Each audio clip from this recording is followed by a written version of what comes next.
Olá pessoal, tudo bem com vocês? Nós vamos iniciar aqui mais uma aula. Gostaria de contar com o apoio do livro didático. Especificamente no livro vermelho, nós vamos usar o conteúdo do capítulo 16, a partir da página 273. Hoje, nessa aula de hoje, nós vamos tratar do que foi especificamente a União Ibérica, né? Então vou usar aqui, são 10 slides para estar explicando para vocês de uma forma mais resumida, né, para a gente não ficar perdendo muito tempo. Mas desde já eu peço a colaboração e o empenho de vocês para fazer a leitura. No que concerne a União Ibérica no livro de vocês, está na página 275, ele começa na página 275, tá?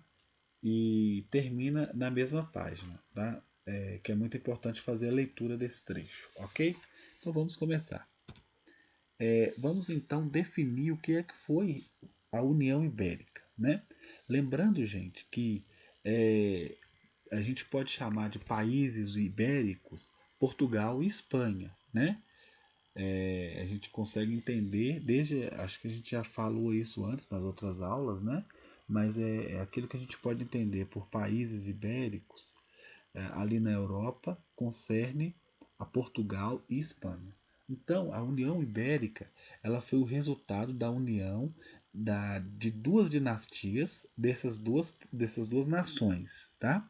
Ou seja, nós tivemos uma união monárquica, né, dos reis de Portugal e de Espanha. Então, por isso que a gente chama esse período de União Ibérica, ok?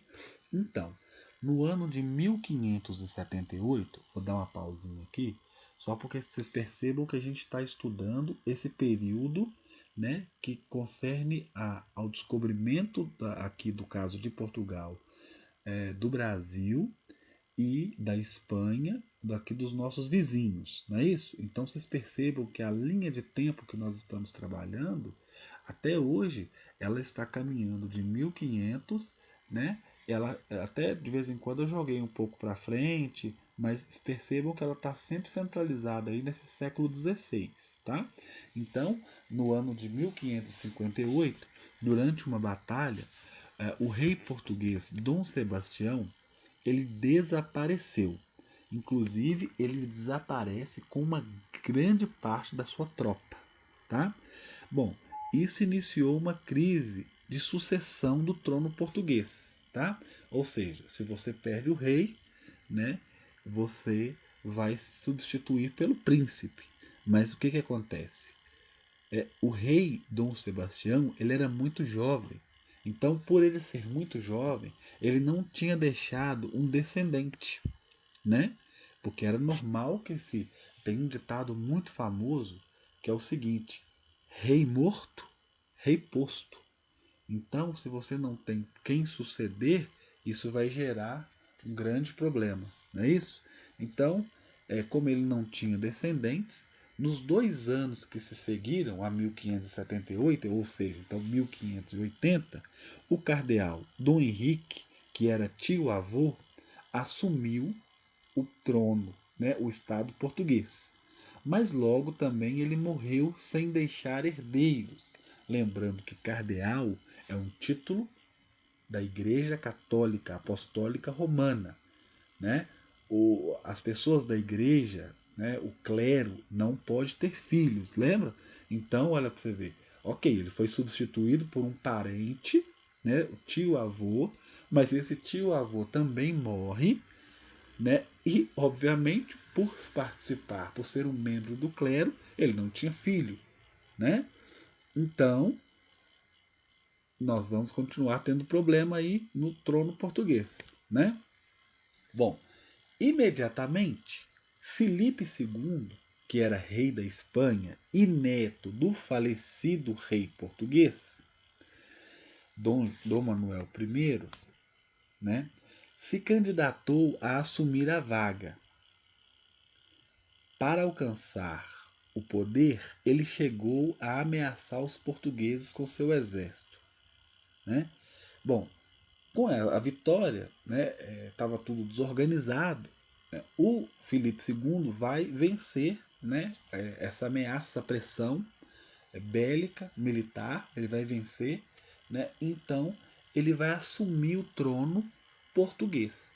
E aí ele assumindo o trono português, como são países próximos que têm as suas fronteiras ali, né? Um faz fronteira com o outro, Portugal e Espanha, vai existir a junção das monarquias espanhola e portuguesa. Então tudo vai virar apenas um governo, ok? Tudo centralizado nas mãos agora do monarca espanhol Filipe II. O que vai mudar? Bom, vai criar-se o Conselho de Portugal, no qual 6 portugueses deveriam levar ao rei assuntos do reino. A União ajudou a recuperar as finanças de Portugal, que foram gastas em conflitos militares.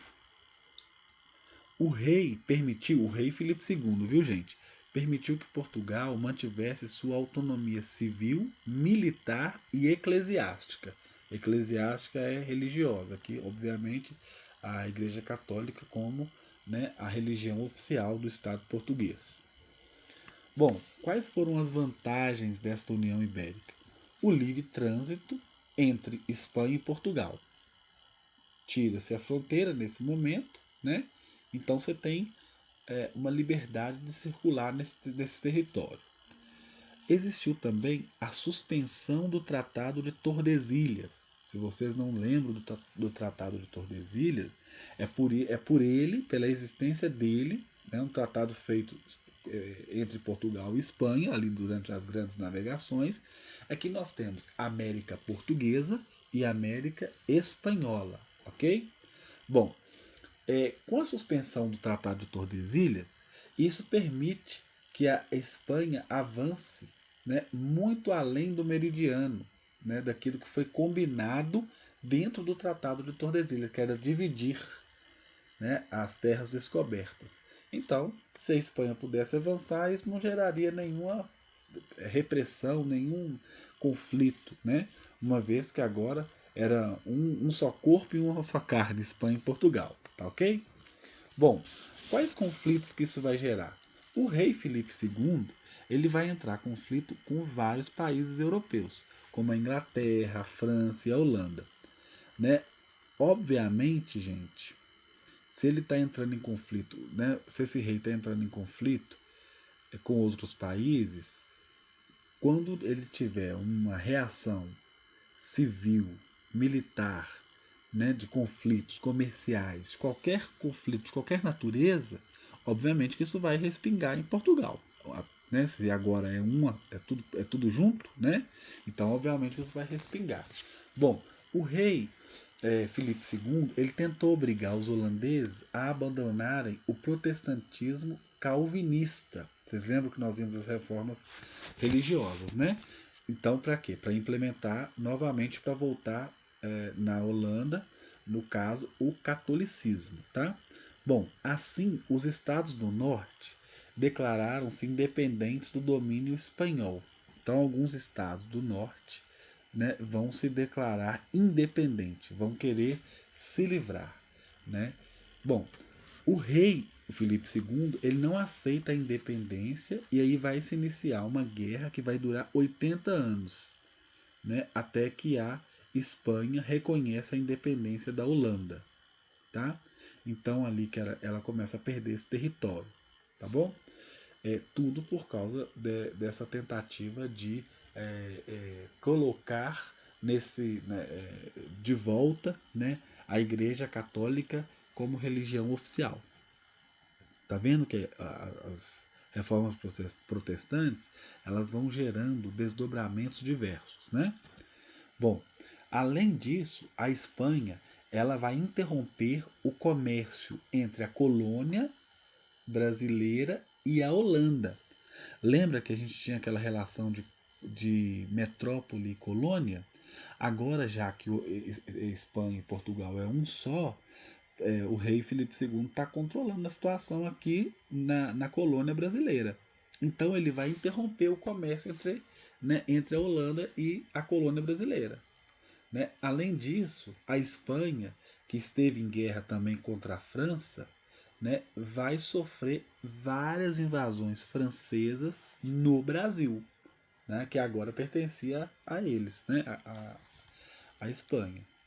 Bom, então nós vamos ter aí o fim dessa União Ibérica, tá? Bom, insatisfeito com essa política espanhola, a nobreza, junto com a burguesia de Portugal, passaram a lutar pela restauração da coroa portuguesa. Então vejam bem, a União Ibérica iniciou-se em 1578 e o que vai acontecer depois de um longo período de tempo? Né? A nobreza e a burguesia vão tentar restaurar a coroa portuguesa. Isso vai acontecer quando? Vai acontecer em 1640, onde Dom João IV é nomeado rei de Portugal. Né? Há uma guerra contra a Espanha e os portugueses contam com o apoio da Inglaterra. A Inglaterra vai ser um país que sempre vai estar fazendo negócios com Portugal, principalmente agindo aqui na colônia, né, que foi o Brasil. Bom, após a restauração do país, Dom João ele cria o Conselho Ultramarino, né, isso em Portugal, tá? Que tinha como objetivo de intensificar o controle sobre as riquezas coloniais que Portugal ainda possuía. Porque, gente, a gente não pode esquecer que além do Brasil ser colônia de Portugal, Portugal tinha diversas colônias no continente africano. Né? A gente não pode esquecer. Né? Por que ali 7 países na África têm o idioma português? Porque foram colonizados por Portugal. Então não era só o Brasil colônia de Portugal, tá bom? Então é importante a gente não esquecer isso, tá? Muitos colonos não vão aceitar a restauração. Aqui no Brasil, por exemplo, os paulistas eles queriam que São Paulo se tornasse um reino independente, tanto do Brasil quanto de Portugal. Mas, obviamente, né, não conseguiu a independência. Tá bom? Então, para a gente entender um pouquinho, né, e para a gente visualizar uma imagem, eu peço que vocês vão lá na página 275 do livro de vocês, que nós vamos ter lá uma pintura de 1571 que retrata o príncipe, o rei, né, Dom Sebastião, tá bom? Então vocês vão ver que ele realmente era jovem, né, e por isso mesmo não foi possível ele ter herdeiros, né, até o momento, tá bom? E aí, a partir de 1640, né, vai ser colocada no poder, no trono, uma nova casa real, tá? Que vai ser a Casa de Bragança, tá bom? Nas próximas aulas, eu vou trabalhar com vocês as casas reais da Europa. A gente vai estudar sobre aqueles casamentos arranjados, né? Por que eles eram arranjados, quais são as famílias tradicionais dessas nações, tá bom? Que é muito importante para a gente entender, né? Então, gente, por enquanto a aula de hoje vai ficando por aqui, né? Peço que vocês façam a leitura da página 275, é um texto muito curto, mas muito importante para que a gente possa compreender esse momento em que Portugal e Espanha se tornam uma única nação e, obviamente, isso vai reverberar nas colônias, principalmente aqui no Brasil, que vai sofrer diversos ataques. Né? Se é inimigo da Espanha, também é inimigo da colônia Brasil e das colônias na África. E nós vamos estudar nas próximas aulas esses problemas que vão desdobrar dessa União Ibérica. No mais, fiquem com Deus. Até a próxima aula. Tchau, tchau.